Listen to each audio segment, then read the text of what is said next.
Merit Award winner. This is Western Mass News. Western Mass News getting answers on potential cuts to funding for public education. The Trump administration threatening to withhold federal money from public schools if they don't get rid of their DEI programs.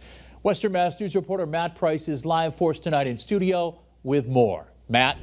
Chris, this kind of rhetoric has been getting pushback for a while, both before and after he became president. Again, Donald Trump and other Republicans have been calling for the end of diversity, equity, and inclusion programs within public schools, as well as in colleges and universities. Now, both local lawmakers and the Massachusetts Teachers Association say they're prepared to take legal action should the time come.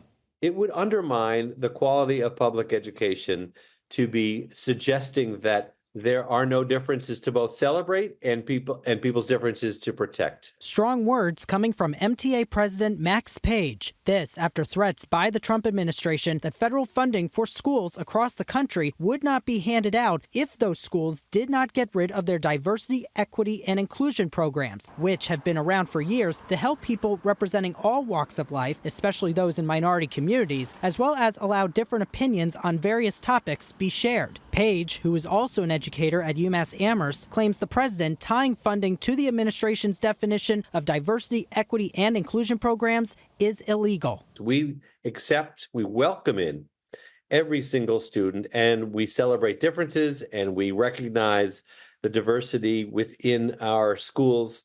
That is a baseline view, and this effort to try to use federal funding to insert the federal government into undermining our efforts at diversity in public schools, we will not accept that. Western Mass News also spoke with State Representative Carlos Gonzalez, who represents the 10th Hampden District here in Western Mass. He strongly disagrees with President Trump's position and says if federal funding is held back because of this, certain children will be the ones mostly impacted. They have the purse strings, but those purse strings will impact our special needs students.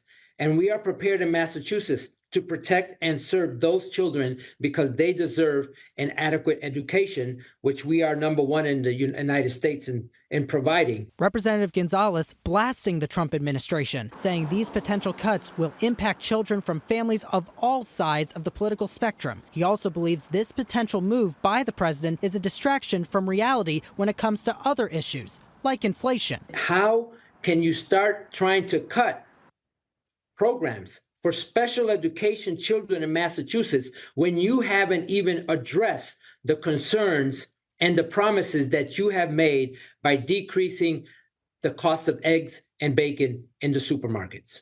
This is a travesty, and we will oppose it with everything we have. We contacted the Massachusetts Executive Office of Education to see if we could speak to Education Secretary Patrick Tutwiler, but he was unavailable today. However, we were told a short while ago there would be a statement from the Healey administration about guidance should these cuts occur, and that guidance could be revealed to the public tomorrow. We also tried contacting multiple school districts.